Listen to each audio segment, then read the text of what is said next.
I hit the wrong button. Okay, I didn't fuck up. I didn't hit stream instead of record. I made no mistakes. Hi everyone, we are starting. We are now just starting. Yes, definitely. You hit stream? I may have accidentally hit the stream button instead of the record button. Ah. But as we were saying, we're here. The racism counter is back down to 0, and we've all had a good day. But we need to go on to watching a pretty Queen of Gold in Bedlam in the Big Top. Which is probably one of the more, when you talk about OG Scooby-Doo episodes, this is definitely one of the, easily top 3. Or at least I feel so. It's not a bad episode. It doesn't need to be good or bad to be, one of those that you remember. Yeah. The villain is very iconic. Yes. Mm-hmm. Oh, very. And the episode gets right into it with the first thing we see in the episode, after the intro, of course, is the ghost clown overlooking a circus. As ghost clowns are known to do. Indeed. And then we see a strong man and a short man riding a... They don't say what these two's relationship are, but since they're leaving together, we can assume, they're husband and husbands. Especially since they're using a tandem bike, which is usually only used for couples. Yeah, the tandem bike was like, Are they just... But as they're driving along on their tandem bike, the ghost clown laughs with a really actually good laugh by... Who voiced the ghost clown again? Time to pull up the, No, that's the German cast. We don't need the German cast. They are voiced... The ghost clown themselves is voiced by Brandon Richards. Who... Han, don't rant, but their only other known credit for Scooby-Doo as the main antagonist is as the ghost of Geronimo.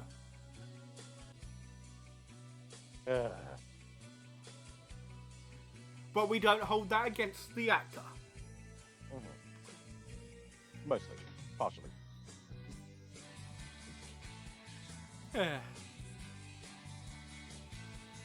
But yeah, as the strong man and the short man, because I'm not using the I don't know what the correct term is, but the term they use in the episode is I know is something you don't use. Their tandem bike breaks in front of the gang. Either the gang, and as they are crashing, Shaggy makes a smart remark about drag racing. Shaggy, not the time to be a RuPaul fan.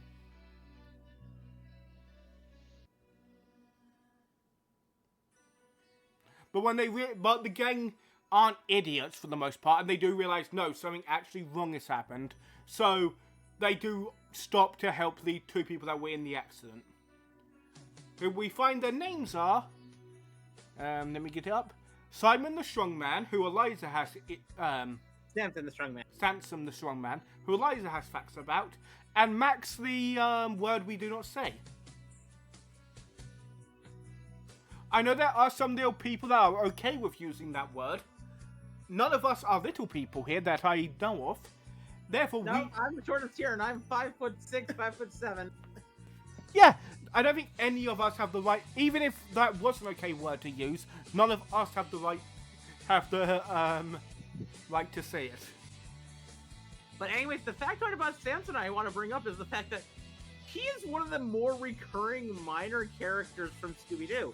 Because this isn't his only appearance. His only appearance in this show. But he shows up in another show later on. And he also shows up in a game, in a pocketbook, and 2 comics.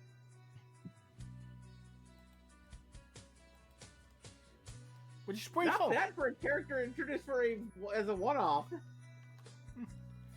Yeah, we're not bad at all. But upon hearing of the circus trouble, the gang do what they always do when they hear about trouble. Put their noses in it. Yes. So they drive down and they speak to the ringleader of the circus, who, Mr. Bramstone, I believe his name was? Mr. Barnstorm. Bramstone, yep. Who is polite, and he explains the superstition of the circus, that shit was going down, why it's breaking, the animals acting weird. Maybe if you stop whipping them, they will act more normal. We'll get to that. I thought, yeah, I'll talk about that later.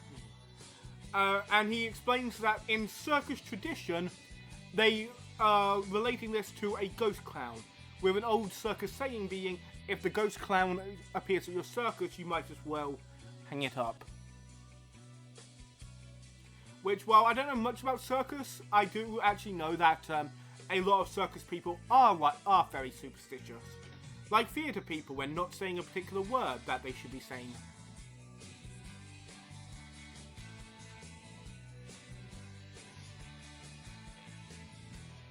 Isn't that right, hun? Well, I've never worked at a circus, but I have been trained as a clown. Like and what? yes, Say Desmond- Macbeth. Say Macbeth. I'm not saying Macbeth. I'm not saying that. I'm Got not you! saying that I man. got you!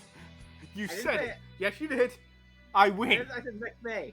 No, you said Macbeth. I win. I did not say the full thing. I said MacB. I will get you one day. I'm not saying the name of the full name of the Scottish play because I am not doing that ever. Yeah, but yeah. We're not tempting fate here at the moment. I love Tempting Fate. It's fun. But yeah. Especially with how could you also, especially with Eliza's luck, like. Like literally, we just had our car break down. Speaking of, I will be linking their GoFundMe in the Discord, not Discord, the description of this video. If you can help, please do so. Eliza and her other girlfriend has had a lot of issues over the past month. Yes. But yeah, while the ringleader explains about the ghost clown, Scooby sees a shadow and goes to investigate. And after hearing about the ghost clown, the gang do something very weird for the group. They respect the owner of the establishment's wishes for them not to get involved, and they leave.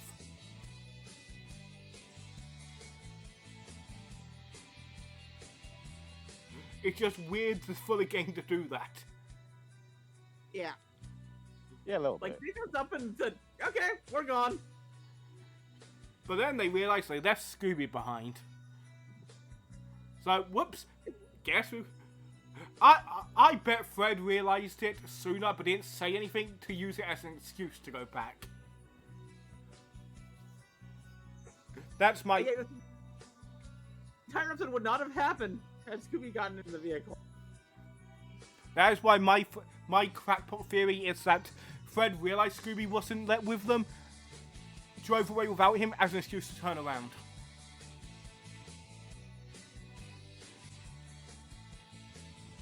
But when the gang returns to the circus, they split up, Shaggy and Thelma and Daphne and Fred. And the first people to find Scooby is Shaggy and Thelma, who see him working on a trapeze. Something I would never do, even if you did hypnotize me. 'Cause screw heights. Also, hypnotism can't make you do something that you would not be at least slightly willing to do under your own will. And you definitely wouldn't be willing to go to unicycle on a trapeze. That's later. But for now, Scooby is doing flips and under the order of the Ghost Clown, and Shaggy and Thelma get to work. You know, to save their friend. Halfway through the thing, the Ghost Clown ends the hypnotism on Scooby, waking him up, and Scooby does what any reasonable person who just woke up standing probably 200 plus feet in the air does. Panic. So Thelma, the intelligent one, throws him an umbrella to help him keep his balance. But Scooby then still falls to his doom anyway. And uses an umbrella, which would not work, in order to try and catch himself. And it didn't work. So 1 point to actual real-world physics in Scooby-Doo for once. Yep. And Scooby-Doo is still cursing it to this day. Look, he just wanted to start on his Yondu costume. I'm Mary Poppins, y'all! But then after real world physics hits, fictional physics hit as they land on the trampoline and they bounce far too high. But we see Thelma about to be grabbed by the ghost clown, but she's knocked off the platform by Shaggy, who's been flung up in the air. And the gang start bouncing on the trampoline for a few minutes. I do wonder what the ghost clown was going to do with Thelma, since we know this dude is actually willing to kill, given what he's about to do with Scooby. Yeah, this is way more murderous than most Scooby-Doo villains. Because Scooby bounces into a dollhouse and gets tangled up in balloons, and as Scooby says it, he begins falling upwards. And as he gets high in the air, the ghost clown starts throwing darts at the balloons to pop them. No, there's no creativity here. There's no, he's just trying to scare them. No, he is actively actually trying to murder them. Yeah. Like, this is the second villain we've had so far that's tried to actually murder them. Yeah. Like, I had some people tell me that with the backdoor episodes, you could argue he's just trying to scare them and didn't actively try to murder them. But this is actually attempted murder. This guy's actively trying to kill these kids! Yeah. I mean, given that we find out what his goal is, police finding dead kids in the goddamn circus is a good way to close this place down. Oh, yeah. Although, some of what he does in order to try to get them killed includes, But yeah, Scooby falls down, but Thelma and Shaggy catch him with a mat with a cushion, and Scooby doesn't die. Well, to be fair, those circular things that break away when you go through them are actually designed to decelerate your speed while falling. Yeah, that's why I said he doesn't die, because they use the mat. Yeah, they're designed to break like that if people are wondering what's going on. We then cut to the costume thing, where Fred and Daphne start looking around. And Fred looks at the logical place for the ghost clown, the closet. I mean, I can think of several clowns that I knew that were gay and closeted back then. I was honest, I'm not surprised. I mean, looking at John Wayne Gacy, that's what I'm saying. If that dude had just been open about being gay, he would not have done a lot of his murders. Okay. You know, let's just not talk about the murderous clown. Was he gay? I didn't know that. Yeah. Are you sure? He was very Yeah, he was very gay. very closeted. Okay. But He yeah. was also very closeted about being gay. I don't think we should be justifying murder, but yeah. No, let's not justify the murderous clown. No, we are not justifying him. He was a piece of shit, but, you know. The other murderous clown in the episode pushes Fred into the closet and locks him in. Symbolism. And then he... Oh, okay. Never mind. It was you. But then the ghost clown attacks Daphne by hypnotizing her like he did Scooby with his thing, watch the pretty coin of gold and you will do as you are told. Something that's lived rent-free in my head since I was a child because it was just a catchy thing to hear. And then we go back to Thelma and her boys, where they see Daphne on a unicycle in a princess tutu outfit. And I have to bring it up. Why did the creepy old man only undress and redress the teenage girl? I don't think anyone wants the actual answer for that. It's just something that even as a kid I found uncomfortable. A good reason. Yeah, but weirdly enough, we get a continuity error in the future here where Shaggy says Daphne can't ride a bike, but yet we learn in a future bit of Scooby-Doo media, Daphne actually learned to ride a unicycle as a child. To be fair, a unicycle isn't a bike. And requires completely different skills. Sure, it's just we also know Daphne does know in other media, Daphne does know the right. It's just more, you know, Scooby-Doo not giving a shit about continuity for the sake of their jokes. Yeah, I mean, of course. And 60 years of continuity, you're going to get, you know, offlines like this that, you know, are funny in hindsight. But their chicanery as they try to stop Daphne. With the rare time where a member of the gang chases other members, where Daphne on her unicycle chases Scooby and Shaggy. But Scooby, apparently being able to talk elephant, asks an elephant to drink up some water and slap Daphne in the face with the water, waking her up. You know, I guess that's something you can do now. I guess. I mean, we're going to learn in a few episodes, Scooby also can speak fluent Chinese. Air quotes Chinese. We'll get to that scene. Ugh.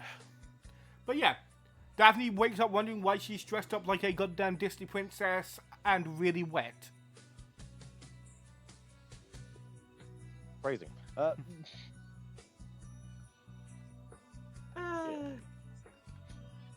Which just reminds me of the fact that I was being called a Disney princess yesterday when I revealed that my cat comes to me when I sing. Well, that's adorable. I mean, And when I sit down, or lesbian thing. what? Is that a Disney princess thing or just a lesbian thing? Well, when you add to the fact that when I sit down in parks, birds and rabbits will gather around me. Disney princess, gotcha. I just think I'm that non-threatening to animals. Daphne explains where her and Fred were, and they go. We don't see them letting Fred out of the closet, but we assume that they go and let him out of the closet. Well, judging by how he puts his arm around people in a later episode, he definitely came out of the closet.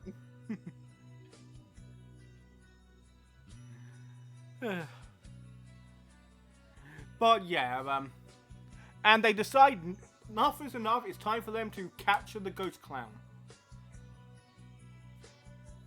by trapping him in an animal cage. But they need the fastest member of the gang to lead him, leading to Scooby and Shaggy fighting over who gets the victory sandwich for being the bait. Because instead of a sorry, go on, hon. We also learned that another team that Shaggy is on at school. He's on track and field team, which means he's in gymnastics, track and field. He does ventriloquism. He's in the theater. He's almost doing as much as I did back in high school. Shaggy's a lot of credentials, man. Yeah. And his family is probably, in this era of Scooby-Doo, he's probably also more loaded than Daphne. Yeah. I mean, technically, sorry, go on. But I was checking. Especially once you learn about how his family gained money, which you'll then feel like, oh. I don't know what that is, to be honest. I don't know what that is. You know what I'm talking about. We'll get to the Boo Brothers eventually. Yeah, so a lot of chicanery happens, and while trying to lure the ghost clown into the trap, Shaggy gets hypnotized to be the lion tamer. Okay, I need to say this because this is something I like saying a lot. Do not do animal abuse. Using a whip on an animal is animal abuse. There's a reason why circuses have stopped using them. Because it's fucking animal abuse. It is animal abuse and bad, but given the era this episode came out, you know, it's very much a product of the time. Yes, it is a product of the time, but another show later on from the 90s that did it has no excuse. Hey, Pokemon. Yeah, I'm looking at you, Pokemon.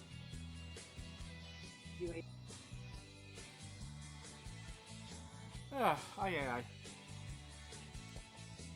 The answer, but then we have another simple thing here.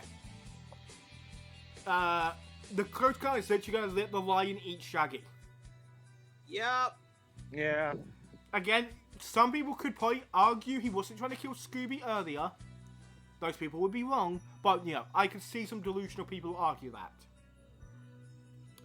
With the Shaggy scene, there is no way you can be delusional enough to say, no, he wasn't trying to feed Shaggy to that lion.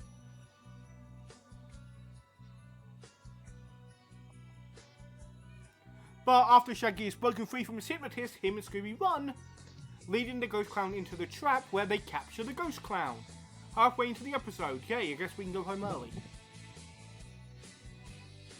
Until the Ghost Clown taunts them, they look away, and when they look back at their trap, the Ghost Clown is gone.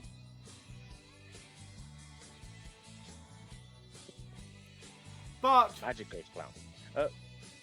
Indeed.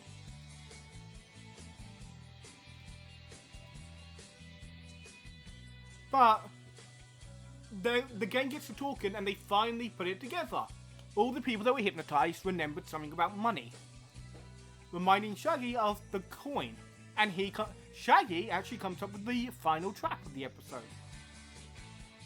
Him and Scooby go and walk around, waiting to be ambushed, and when the Ghost Clown tries to hypnotize them, they use mirrors on the Ghost Clown. As Eliza, Which is not how hypnotism works. In this case, it does, like. Because this is more brainwashing than hypnotism. Which is a whole other bag of worms. Yeah. But the Ghost Clown now believes he's a monkey, and Shaggy, who just happens to have a leash on him... Luckily, he's a dog owner, so we can explain it that way. Mm-hmm. Yes, that's the only reason. Despite the fact we never see him use a leash on Scooby outside that one episode. Yeah, that... is continuity error or secret kink, you decide. But yeah, and as they tie up the Ghost Clown in the cage, they bring up thing where we would learn the Ghost Clown's name. Harry, the hypnotist, who used to work in the theater, the circus, until they found him stealing, and he demanded, no, I'm going to get this place closed down after I got out of jail. And for the first time, this is the first Scooby-Doo episode where you would not have been able to guess who the Ghost Clown was before he's captured, because Harry the Hypnotist does not show up at all before he's unmasked. Yeah, that is a bit of a cop-out, really. It's very much, this is less about the mystery and more about the actual threat the Ghost Clown represents. Yeah. Yeah, I get that, but like for a mystery show, it is a bit of a cop-out. It's very much the mystery of this episode is more, is this a real Ghost Clown? Where we know, as adults, we know the answer is no. But as a kid watching this back in the 60s... As a Scooby-Doo fan, you know the answer is no. Yes. But even... Well, I mean, episodes earlier, you did have Charlie, the first real monster. Yeah. I guess, but that was a robot. I know, that's a bit more realistic, quote-unquote. Yeah. But then we cut to a few days later where the circus actually gets to open. The gang are in the stands, but without Scooby and Shaggy, and we see the act of the strongman, where he picks up two giant balls, and inside the balls sit Shaggy and Scooby, being hams. As usual. And weirdly enough, the circus has... if you look at the background of this scene, a kid has a Scooby head balloon in the background. It's like, did the circus make those, or did they already have those? What's up with those? But overall, this is you can see what, after watching this, even though the episode itself is just fine in my opinion, probably a good 3 out of 5, you can see why the Ghost Clown itself is an iconic film. Oh yeah. There's a reason why when they did the Harvey Birdman episode of Scooby-Doo, he's one of the villains they had.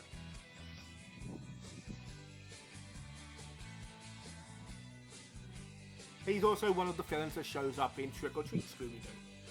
Yeah. I think he also showed up in a comic. Yep. Okay, this episode has a lot of characters that would wind up becoming recurring. Again, it is a very iconic episode. And as I said, overall, I give it a 3 out of 5. Also, I do remember once hearing that originally the Big Top Scooby-Doo movie was originally going to have a reappearance of Samson the Strongman, but you cannot. Couldn't find that quote anywhere. So I'm going to say, if it was real, I have no evidence. Yeah, it's a rumor, but an interesting one if true. Interesting one and true, but I've been able to find no information on it because I remembered hearing about that rumor before we started doing this episode. But the entire time we were watching the episodes, I was looking up to see if I could find any truth to that rumor. And now, the episode since Racism with a 1, we have to do something important. I click this button. Episode since Racism 0, as we move on to a gaggle of galloping ghosts. Uh-huh. The gang is driving in on a stormy night as they want to do. Having their banner, having fun. Talking about how they're going to Franken Castle. A castle from Europe that's been moved brick by brick from Europe to the Americas. Because the Americas hate the fact they can't have anything older in their land than 250 years old. To be fair, we've been doing this. Has been happening in America for like the last 100 years. There have actually been like several castles that have been moved brick by brick over to the United States. And also, the original London Bridge is now in the United States in Arizona. Yeah, but like, why? Stop stealing our shit. Well, I mean, the British did it to everyone else, so why don't we do it to the British? Because 2 wrongs don't make a right. So as we said, but 3 rights make a left. I thought, although 2 right, I also know 2 rights make a plane. I hate you both. Love you. You're our best friend. Not long. But yeah, and now this is where they run into a fortune-telling. Cut. The gang and the episode and the toy lines continuously call this upcoming character a slur that we will not repeat. Seriously. They are not actually a Romani character because of the twist of the episode, but they are using a slur of the Romani people with nothing. So, the guidebook of this episode calls this character Colada. And that is the name we will be using going forward. Yeah. They go into Colada's fortune teller where she tells them she sees that they're on a pleasure trip. And, but if they continue on to the castle, there will be great danger. But the gang, are the gang, so of course they ignore this warning. And continue on to the Franken Castle. Talking about werewolves, which we just so happen to see at the beginning of the episode, a werewolf at the castle.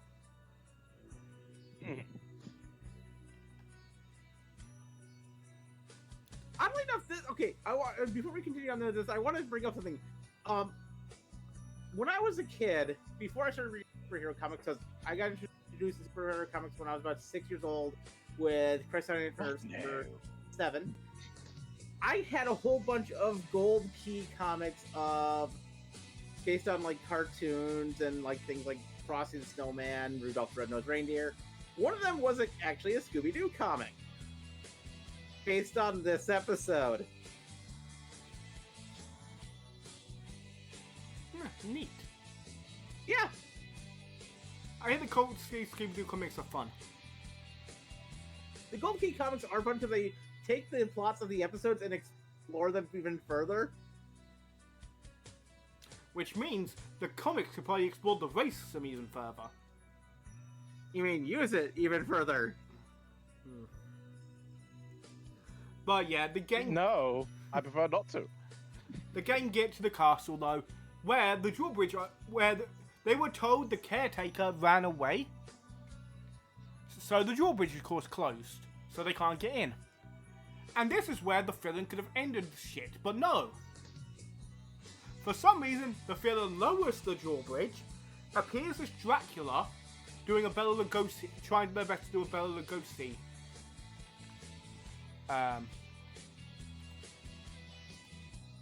Style voice.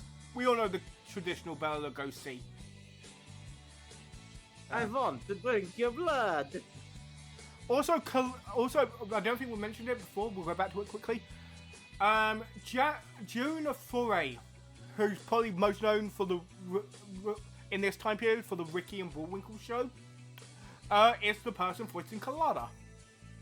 Oh, here's the funny thing. All 4 of those characters that are played by all 4 of the monsters in this episode, including Carlotta, you include Carlotta because technically is a person in a costume, so technically falls in that category. Yeah. All of them are references to Universal Horde. Yep. I was going to mention that once we get to all the monsters, but we're still missing one. Yeah. But yeah, the vampire says go away and turns into a bat and flies with one of my favourite early Thelma lines. The vampire tries to scare him away and Thelma just looks at him and goes, "You stop that. We're allowed to be here." Thelma, like, no, fuck you. And as the gang start walking across the drawbridge, they pull up the drawbridge, which, again, the gang would never go across the drawbridge if the bad guy had never opened it. Like, they probably would have just assumed, oh, listen, logical decisions that have never been a forte in Scooby-Doo villains. But the only one who doesn't get, as the drawbridge raises, all of them jump off back the way they came, except for one. Take a guess which one. Danger-prone Daphne. She slides down the drawbridge and is then chased around by our final villain of the week, Frankenstein's monster. As Daphne gets chased, the boys throw a little grappling hook across to get across the moat, barely avoiding getting eaten by a crocodile. And yet, for some reason, Shaggy has the balls to fucking make fun of the crocodile as they swing past.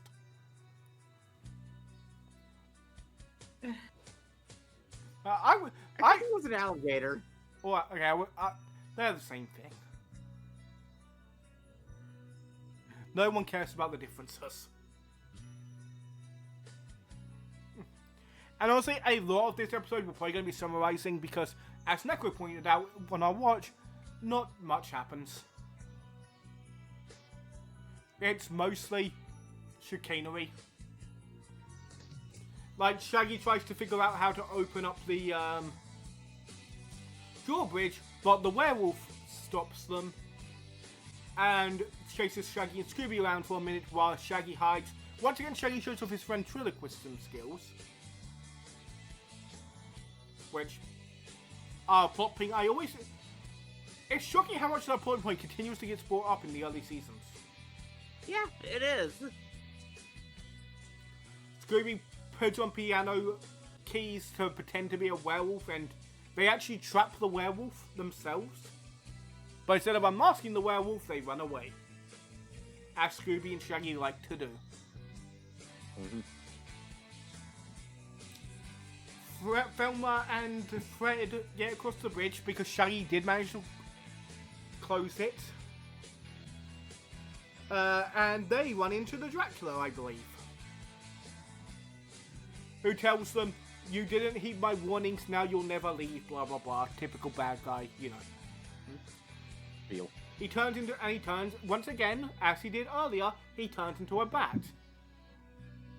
They never explained They explained the bat at the end of the episode, but they never explained how he just randomly disappears. They also don't explain how he's able to be all the other characters, like the Wolfman, who's significantly shorter than him, or the Frankenstein monster, which is significantly larger than him. Well, here's the thing. I can actually...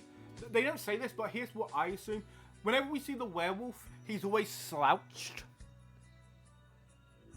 and hunched over. Which is supposed to be but sure. Not to that degree. And with the werewolf, we can assume he's using... You know, we can assume the old minor 49er tactic. You know, he just has skills. He must also be wearing, like, so much padding. Probably. But again, we do learn he is a, actor / you know, costume. Yeah. Maker later. Costume man person. But yeah, but when he turns to the bat, Thelma loses her glasses. and crawls away from Fred, sliding down into a place that she has a very... I know she's blind, but she has a very interesting wording about the place she finds herself in. Oh, this must be the playroom! Velma! I did not know you were into bondage! As she finds herself in the dungeon, mistaking a skeleton for Shaggy.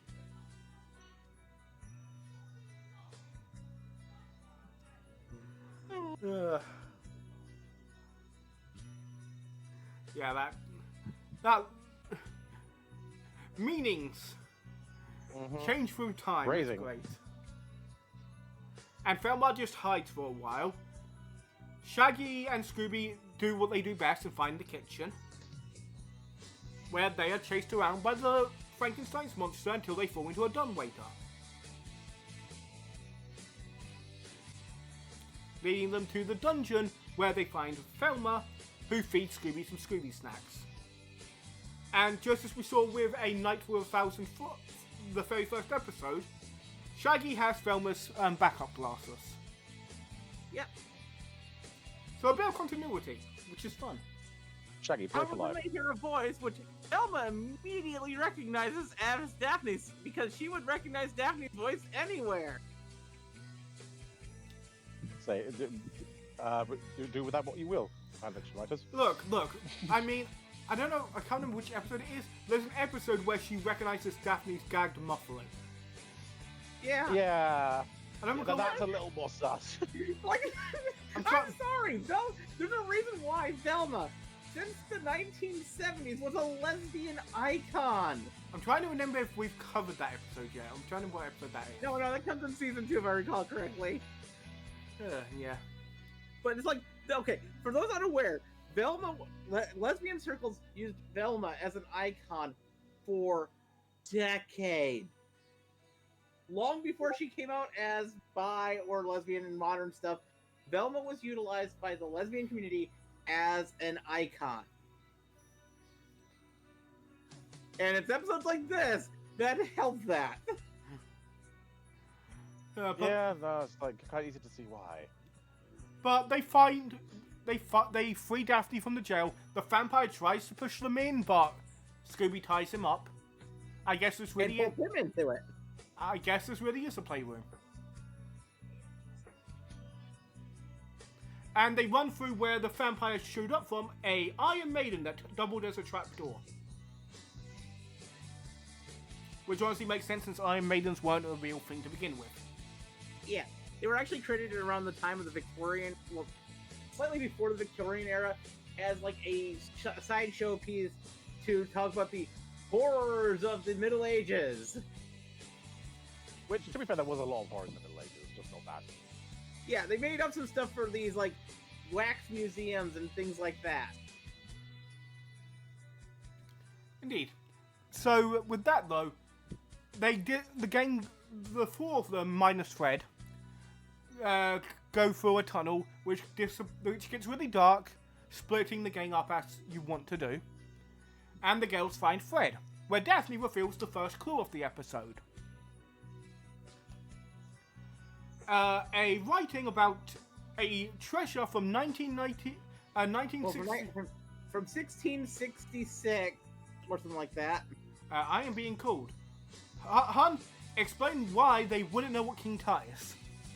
Because, okay, for those unaware, King Tut was so thoroughly erased from history back after his death that he was forgotten for 3,000 years until 922, where his tomb was discovered, and the world finally remembered him for the first time ever since then.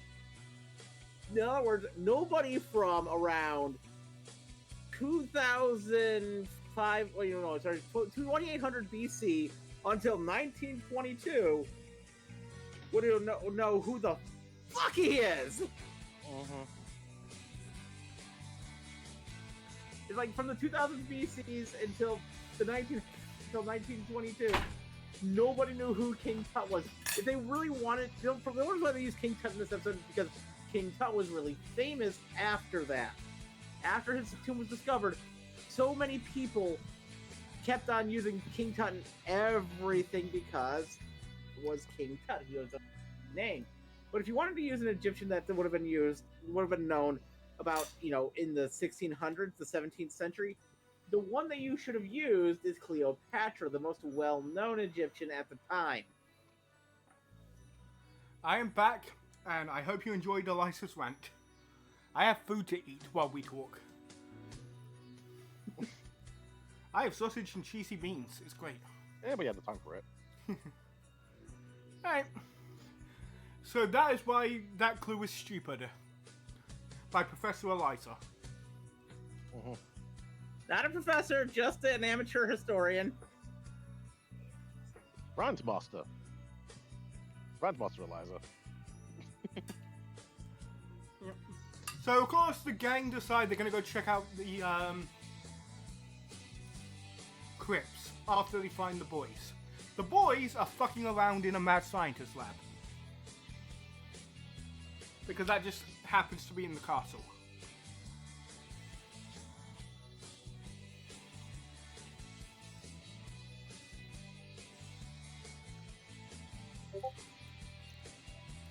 And there's just a lot of chicanery. I personally found this scene very funny. And it means with Shaggy pretending to be a mad doctor. But not much plot relevance happens. They get chased around by the Frankenstein monster until they run away while tied to a gurney and are found by the gang. The gang then go to the crypts, open up a coffin, and they find the vampire who chases the... Ironically enough, the vampire chases Velma, Daphne, and Fred around instead of Scooby and Shaggy for once. And which gives the boys a chance to actually be the ones to come up with the trap. So they wait by a door, and when the girls and Fred return, they trap the vampire in a tapestry. But he runs away, hides back in his coffin where he disappears, leaving behind a couple of jewels and an earring. An earring Fred recognizes, because they saw it earlier that night. So they go back to the fortune teller's hut. Yeah. She greets them, she plays nice until they point out, we know you were there, and Scooby rips from her dress the tapestry she was wrapped in, covered in jewels. As the fortune teller runs away, they drop their voice, returning to a masculine voice, and run out of the fortune telling cart right into the police, who thank the gang for a job well done. Yep. The gang then explained what happened. The dude was scaring people out of the castle so they can steal the jeweled tapestry and enjoy a good picnic. Though here we get the first utterance of something that would become iconic to Scooby-Doo, but it's not quite there yet. And I would have gotten away with it if it wasn't for these blasted kids and their dog. Almost there. So close. But we forgot to give a ranking. We forgot to give a ranking. Rankings to the previous episode, and we should do one for this episode as well. Indeed. Well, I gave my ranking for the last one. My last one was a 3 out of 5. Yeah, my ranking for the last one is also 3 out of 5. Which is honestly my ranking for this one too. A solid 3 out of 5. For me, this is more of a 2 out of 5. To be fair, the reason why I'm actually... Okay. This episode, I like some of the elements in it. And it would actually be a bit higher for me if it wasn't for the racism. Same. I actually would probably give this a 4 out of 5 if it wasn't for the racism and the stupidity. Well, for me, if it weren't for the racism, I'd probably give it a 3. But the racism drops it down to a 2 for me. Yeah. It's nowhere near as bad as Decoy for a Dom Napper, where the racism in that episode is, the racism in this episode is mostly bookended at the beginning. That was Necro, What are your What are your ratings for both the clown episode and this episode? Hard to say. The clown episode I say was pretty fun. I'd give it a 4. The same as the second one. I think it's not quite fun. I'd give it more of a 3 because there are gives you distracting things in it. I'm honestly shocked I'm the person that gave this episode the lowest. I just find some of the I just find the way that they pull off the Universal monsters in this episode kind of fun. There's one other thing we need to bitch about when it comes to this episode, though. The name. Yes, this is the worst named Scooby-Doo episode. This is the freaking worst name episode so far. There's not a single ghost in this episode. Yeah, a bit confusing, that really. Yeah, it's called A Gaggle of Galloping Ghosts. Where are the ghosts? When are they galloping? There's no ghosts on horses.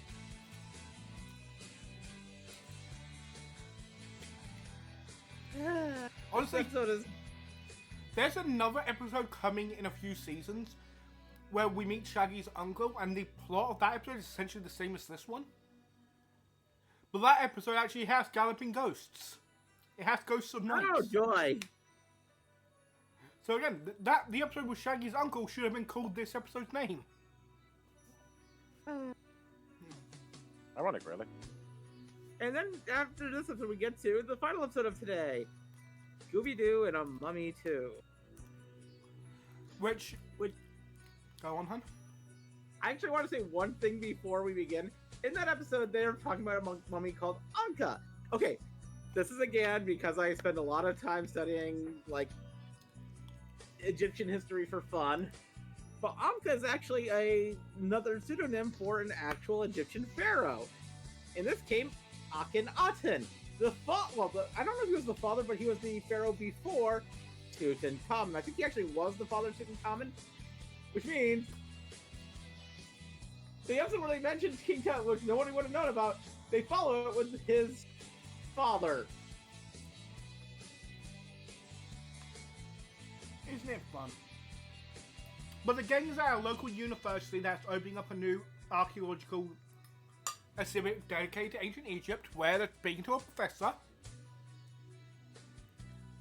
I believe this episode is actually, the university in this episode is actually the same one that appears later in Mystery Incorporated. Probably. But yeah, the professor explains, you meet Professor Najib, a Egyptian professor who is voiced by a white dude. Moving on. Yay. As they explain that with the mummy now here, the full-on replication of the mummy's tomb is complete. The gang say they're gonna go and grab some food, but they'll be back later tonight because they're gonna help the professor sort out the exhibit. We can assume the group is volunteering at this university for the evening. It's safe to assume, really. Yeah. But they're told by Professor G about the mummy's curse, that if it's ever removed from its exhibit, it will turn everyone who did it to stone. And Shaggy finds a weird Egyptian coin that he finds really cool. But he accidentally puts it into his pocket. Yes, accidentally does it. As the gang leave, we cut to a bit later in the evening where the professor hears a breaking of glass. And we see a reflection in his door to his office that kind of looks like the mummy. Then we cut to a nearby burger bar where the gang is ordering an interesting food. Han, do you remember what they ordered? Liverwurst a la mode.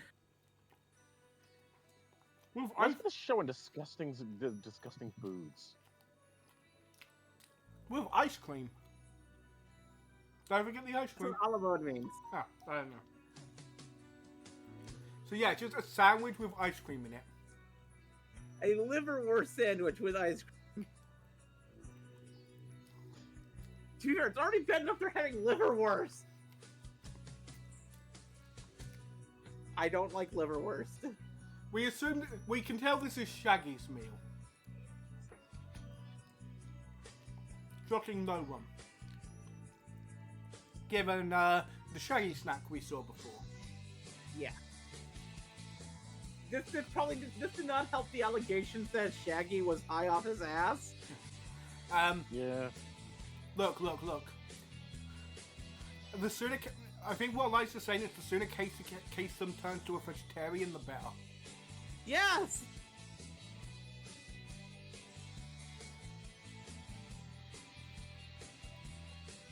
Because at least then an eggplant burger is actually pretty tasty.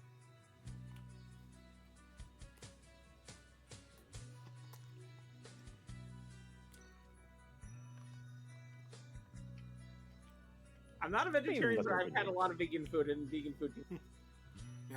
Yeah, I'll be honest. I've tried eggplant burgers and I just don't like them.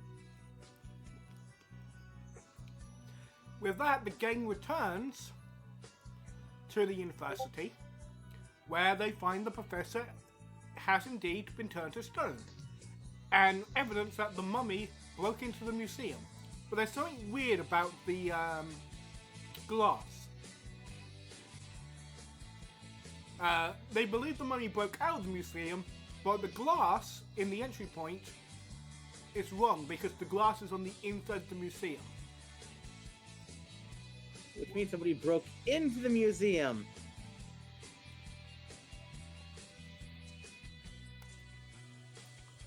Which means there's a mystery on our hands. Mm-hmm. And the gang do what the gang do best. Split up Shaggy, Velma, and Scooby, which, again, it's interesting how much they actually do vary the group splitting in this thing. Velma is with the boys a lot more than she is in later adaptations. Where they meet the mummy. And here's the thing. I love the mummy. This mummy is one of my favourite Scooby-Doo villains. And a lot of that is the sounds he makes. Yeah. The sound design and his voice acting of just the way he groans and goes coin. It's always been very memorable to me. And always, for some reason, it always reminds me of a Courage the Cowardly Dog episode. Return the slab. Return the slab. What's your offer? Return the slab. What's your offer? Kisses. Mwah. Pay me money. And yeah, so they figure out the mummy wants the coin, but instead of just giving it to the mummy, they Velma bribes Scooby to fight the mummy.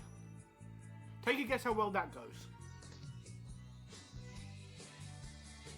Not good at all. Well, apparently Scooby is a black belt in karate. His outfit's too believed.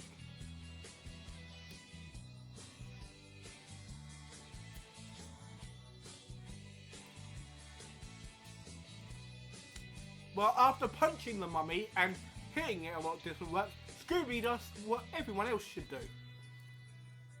He uses the power of dance to go away. But after he disappears through the power of dance, he sneaks behind the mummy and nails him down to the floor so him, Velma, and Shaggy can actually run away. Which was actually Sorry, on that question? But I just made a joke of phrasing.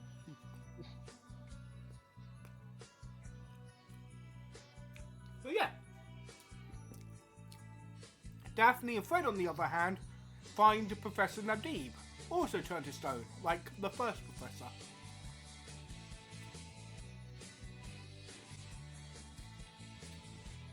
Which confirms to them that it is indeed the work of the mummy.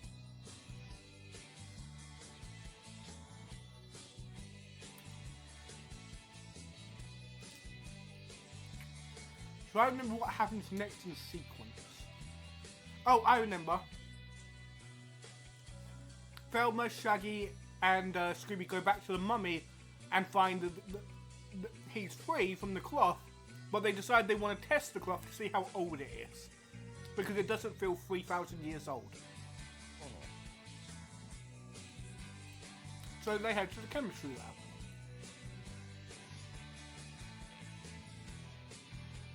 The vibes are not rancid enough. And while they're in the chemistry lab, Daphne and Fred find Najib's car with Najib in it. But the Najib isn't Najib. Stone. Of course. Najib is not Najib. Najib is stoned.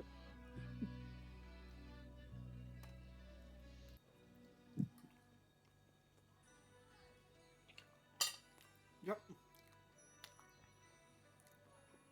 But while testing the wrapping, the mummy attacks the gang again.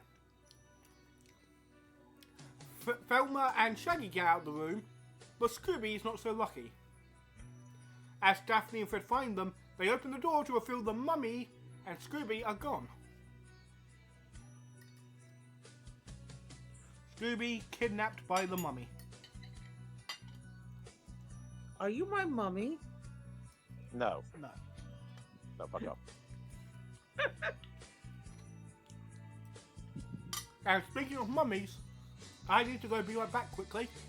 Eliza, run about the English. Oh yes, I want to rant about what the English did to mummies. Everyone knows what the English did to mummies. They were all high on high. It was the upper class who were all high on cocaine. Yes, but they also used cut the mummies into their cocaine. Yeah, the British really took mummies, smashed them up, and added them to cocaine and snorted them up their nose. They also ate the mummies and had sex parties with the mummies. Dear God, what was wrong with Britain during that period of time? Other than the drugs, other than all the drugs.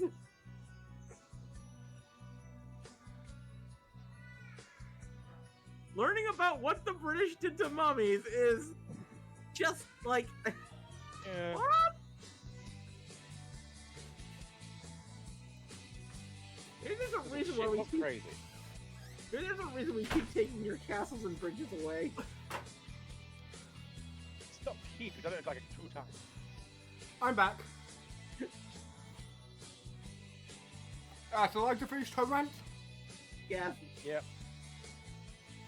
I just finished it actually. But yeah. So, the gang not being Victorian English aren't planning to eat the mummy, but they do go after it to try and find Scooby. Where they find Scooby, but as a stone statue. Scooby, when your Master Shaggy tells you you two need to get stoned more, this isn't what he means. But we do get a cute scene of Shaggy actually crying when he actually thinks Scooby is gone. Yeah. It's a wholesome moment of, then we hear digging sounds and we see Scooby has dug out from underneath a shed. And he also begins crying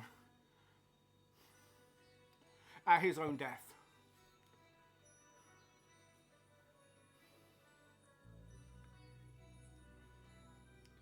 But I mean, to be fair, if I walked in and found people crying over my death, and I thought I was dead, I'd probably join in.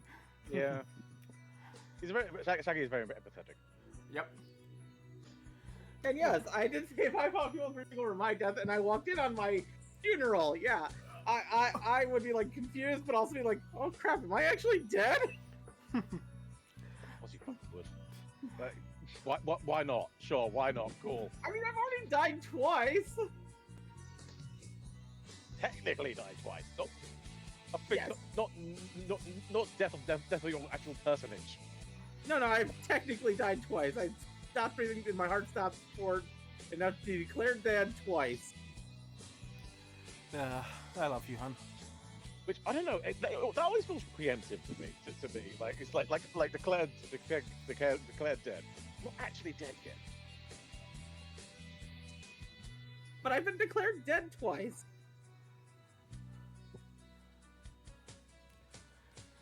And I like to make jokes about that. Oh, another joke that I like is when we were talking about the food earlier, even the chef of the malt shop they were at groaned at the shit Shaggy ordered.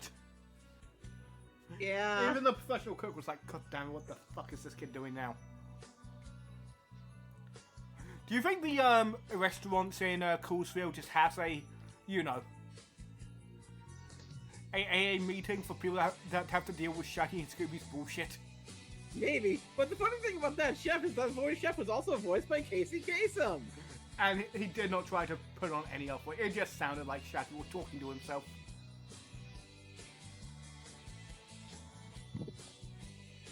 Yeah. But yeah, the gang check out.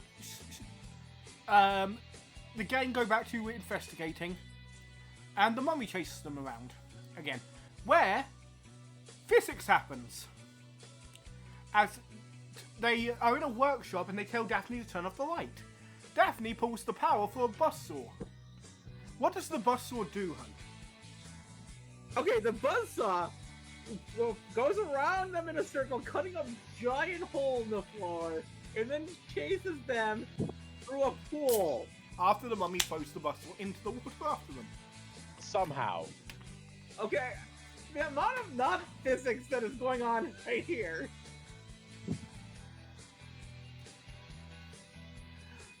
It's peak Scooby-Doo. Granted, this episode also had Scooby have his head turned into a frog after drinking chemicals. This episode does not give two shits about science. Weirdly, isn't the last time Scooby's going to be turned into something because of chemicals or black magic? Like, this episode decided to take science behind a woodshed and shoot it. Yep, it's great. But again, more chicanery as Shaggy sits down, saying how his legs are tired as he counts his legs. All 4 of his legs are tired.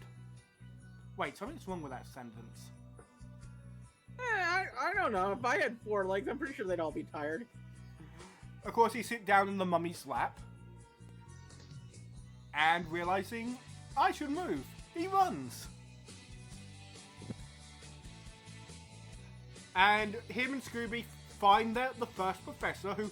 Do we ever actually learn that professor's actual name? No, he's just called the Professor. Do you think he's a And time... I think this is his only appearance in the entire thing. Do you think he's a Time Lord? Although in the Gold Key comics, they do give him a name. What's his name? Artifact! Damn it. His name is Art Theodore Fact. Or Art T Fact. God damn it. You know, the archaeologist professor is named Artifacts. Aye. Han, did you write the Gold Key comic? I wish it came up like 20 years before I was born almost. That is a you. That is a you pun. Well, yeah, Scooby and Shaggy finds the professor locked in a shed. They find him in a bag, gagged and tied up. So Shaggy removes the gag, asks the professor if he's okay. The professor confirms he's okay, and then Shaggy rams the gag back in his mouth.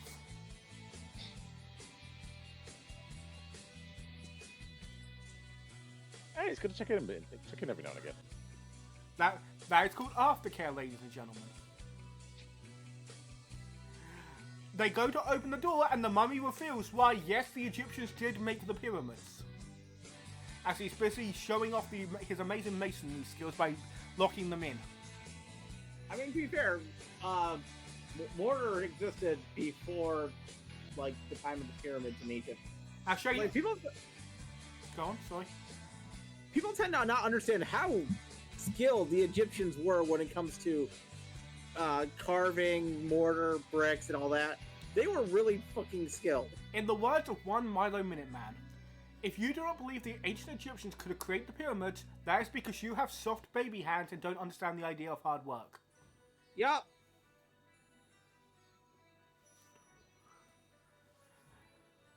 But yeah, as Shaggy opens the door to see him in, the mummy, once again, the mummy's a very reasonable guy. He just puts out his hand and is like, coin, give me my coin and you can go. Scooby then puts a mousetrap. And Shaggy's like, Scooby, I think he's gonna be really pissed at you doing that. And while they're trapped inside, we cut to the gang who is in the professor's study, looking up a book, where they find a illustration of a hippo statue that has a matching engraving to the coin Shaggy has. And they believe they figured out what the mystery of the coin is, but we don't learn that just yet. Instead, Shaggy and Scooby had their amazing plan to get out of the shed. Break the wall down with a lawnmower. Which doesn't begin to make a lick of sense. So Scooby gets on the lawnmower and revs it up while Shaggy holds it. While Shaggy is screaming, trying to keep a hold of the lawnmower that's pulling him forward, Scooby's having the time of his life just riding around on it. I don't know a single lawnmower that's that powerful. Apparently this one. Of course, Chicano Eliza ends with Scooby and the mummy in the gym. They both end up on a trampoline, and Scooby grabs a hold of some weights and kicks the mummy into a basketball net. They do say there are no rules against dogs playing basketball after all. True. And the gang reveal to everyone involved when the police show up, the mummy is, of course, Dr. Najib. The white dude voicing a Egyptian man. Najib figured out the actual purpose of the coin, but didn't want to tell anyone. Why? Because when you put the coin inside the hippo statue, you reveal a diamond engraved scarab worth a ton of money, and he wanted the money. Even though he supposedly was an Egyptologist, which are experts that actually make quite a bit of money for doing lecture tours. Yeah, hun, but more money. Yeah, but, okay, here's the thing. Diamonds are one of the hardest things to resell because they don't actually resell for a lot of money. Because you probably could have been making more money by doing lecture tours than trying to sell the diamond. Okay. The general awareness, diamonds are actually worthless. Well, to be fair, I'm pretty sure his goal was to sell that diamond scarab as an artifact, on the black market. And I'm pretty sure his plan was to get the diamond and continue doing the archaeological tours.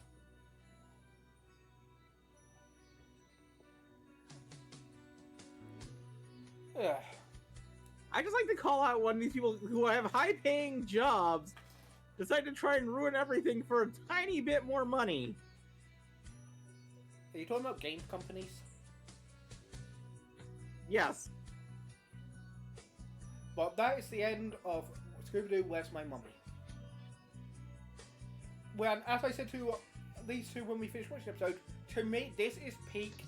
If you had to show someone just one random Scooby-Doo episode so they can understand the feel of what Scooby-Doo is, this episode is what I would point to. It has a mystery you can follow rather simply. Like, it's not super hard to figure out, but, it lays its clues out well.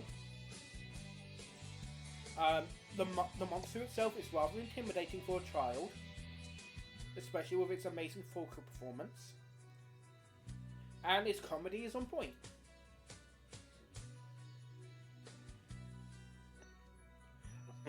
To me, this is a 5-star Scooby-Doo episode. I'd give it a 4. Yeah, same. Like, it's good, but I wouldn't call it, amazing. Like, I would say a 5 for, either an episode that is the epitome of what Scooby-Doo is, or one that's kind of groundbreaking for Scooby-Doo. For me, I would give the Creeper episode a 5. Spoilers for when we get to the Creeper episode. Yeah. Personally, I think this is a 5 myself, but this is why we have multiple people here for different rankings. Yeah. But again, this is also one of my childhood episodes, so like Funland for Eliza, I could be very, Yeah. I have zero nostalgia for this entire series. Exactly, The franchise. which is why we brought you in, because we needed someone without nostalgia to blind their goggles. Yeah. But yeah, like my rankings, I basically judge it as Scooby Doo. Like Scooby Doo isn't like again nothing I've really sound for nor not interesting. So Yeah. Hey, it's Yeah. why you're perfect to be here. And next week, we are covering 4 episodes, and we will have a guest star, because Eliza's girlfriend really wants to talk about the Space Kook. Yep. The quite episode... sweet. You know what I mean. Next episode. The episodes Next will... episode, we will have a guest in the form of Zenith from the Bun Squad. And our episodes will be Which Witch is Which? A.k.a. Who wants to talk about anti-Semitism in witchcraft? Go away with the ghost. Go away, ghost ship, which Where we have to face the gay blade of the ghost ship. where we also get to introduce to Redbeard, one of the most iconic Scooby-Doo villains. And honestly, this is probably one of the funniest episodes of Do. We also have Spooky Space Kook, and A Night of Fright is No Delight.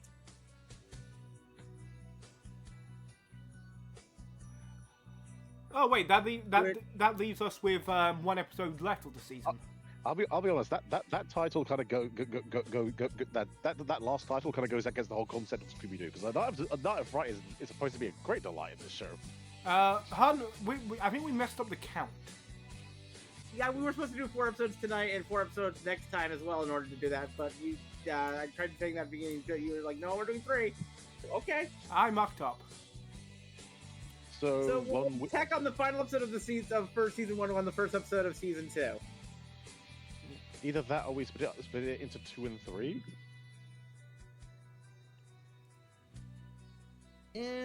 That'd be kind of a weird split. I say we just tack No Ghost onto the first episode of season 2. Listen, it's not my fault that little failed at math.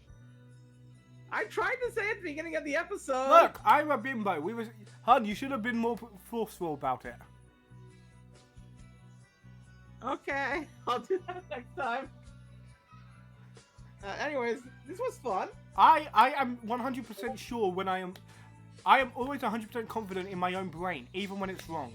You know this. Yes, but I was like, wait, did I do the count wrong? And I didn't double check. You should have double checked. Love you, hon. It isn't your fault. It's my fault for being a dumb up bimbo. Ugh. Anyways, this was a good episode. Other than the racism. Indeed. Honestly, this is a batch of very good Scooby-Doo. To be fair, there's only been 1 episode in the first season that I would say is truly bad, and that's because of all the racism. It bugs me because the egg of that episode is actually damn good. There's so much good in that episode, washed away by the racism. Ugh. But we'll cover that next week when we do the finale for this season. The soft finale, anyway. Yeah. So until next time, bye! Night. Bye.